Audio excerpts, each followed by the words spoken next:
जय श्री कृष्णा। स्वागत है आप सभी का एक बार फिर से हमारे चैनल चेतना पथ में। दोस्तों, आज हम सुनेंगे माँ तुलसी और शालिग्राम स्वरूप भगवान विष्णु के विवाह की बहुत ही सुंदर और पावन कथा। यह कहानी है देवी वृंदा की अमर भक्ति, पतिव्रत शक्ति और श्री हरि विष्णु के वरदान की। तुलसी विवाह हर वर्ष कार्तिक मास के शुक्ल पक्ष की एकादशी के बाद आने वाली द्वादशी तिथि को मनाई जाती है। जब भगवान विष्णु चतुर्मास की योग निद्रा से जागते हैं, तब हिंदू धर्म में इसी समय से सभी मांगलिक कार्य शुरू हो जाते हैं।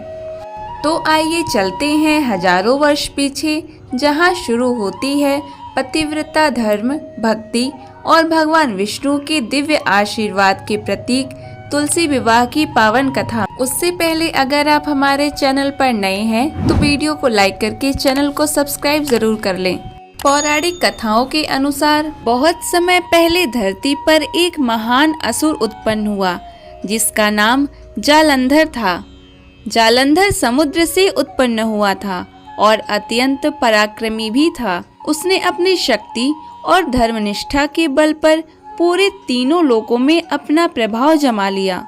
देवता भी उससे भयभीत रहते थे। जालंधर की पत्नी का नाम था वृंदा, और वृंदा बचपन से ही भगवान विष्णु की अनन्य भक्त थी और साथ ही अत्यंत पतिव्रता स्त्री भी थी। वृंदा के पतिव्रत और भक्ति के प्रभाव से जालंधर अजेय हो गया था। जब तक वृंदा का पतिव्रत अटूट रहा, तब तक कोई देवता जालंधर को हरा नहीं सका।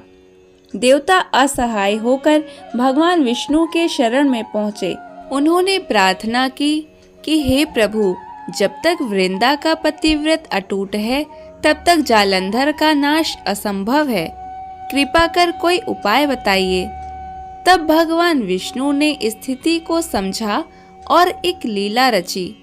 उन्होंने जालंधर का रूप धारण किया और वृंदा के सामने प्रकट हुए। वृंदा ने अपने पति के रूप में भगवान विष्णु को देखकर उनके चरणों में प्रणाम किया। उसी क्षण वृंदा का पतिव्रत भंग हो गया। फिर देवताओं ने युद्ध में जालंधर का वध कर दिया।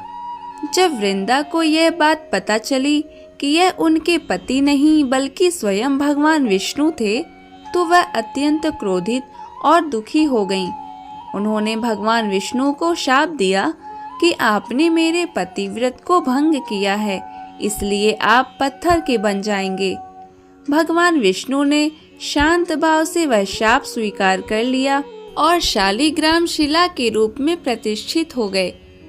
वृंदा ने भगवान की लीला को समझा, लेकिन अपने दुख से व्याकुल होकर अपने प्राण अग्नि में प्रवेश करके त्याग दिए।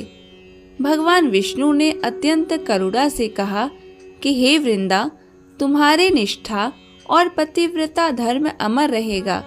तुमने अपने तप और भक्ति से जगत को पवित्र किया है। मैं तुम्हें आशीर्वाद देता हूँ कि तुम धरती पर तुलसी के रूप में जन्म लोगी। जिस प्रकार तुम मेरी अनन्य भक्त रही हो, वैसे ही अब तुम मेरे पूजन में सदैव शामिल रहोगी और तुलसी पत्र के बिना मेरी पूजा अधूरी रहेगी। इसके बाद वृंदा के शरीर की राख से तुलसी का पौधा उत्पन्न हुआ। तब भगवान विष्णु ने कहा कि कार्तिक मास के शुक्ल पक्ष की एकादशी के बाद द्वादशी तिथि को मेरा विवाह तुलसी के साथ होगा। इस दिन जो भक्त तुलसी विवाह का आयोजन करेगा, उसे वही फल प्राप्त होगा जो कन्यादान से मिलता है। फिर उस दिन से तुलसी विवाह का पर्व आरंभ हुआ। तब से आज तक हर घर के आंगन में तुलसी माता विराजती हैं और हर वर्ष यह विवाह महोत्सव भक्ति भाव से मनाया जाता है।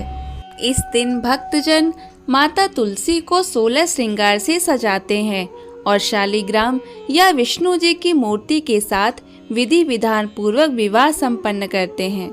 तो दोस्तों, ये थी तुलसी विवाह की पावन कथा। जो भी भक्त श्रद्धा, प्रेम और सच्चे मन से तुलसी माता का विवाह करता है, उसे कन्यादान के समान पुण्य प्राप्त होता है और उसके जीवन में सुख समृद्धि तथा वैवाहिक सौभाग्य सदैव बना रहता है। और इसी प्रार्थना के साथ आपको वीडियो पसंद आई हो तो इसे लाइक, शेयर और हमारे चैनल चेतना पथ को सब्सक्राइब करना ना भूलें, ताकि हम आगे भी आपके लिए ऐसे अनेक व्रत कथाएं ला सकें। फिर मिलते हैं आपसे अगली धार्मिक कथा के साथ। धन्यवाद।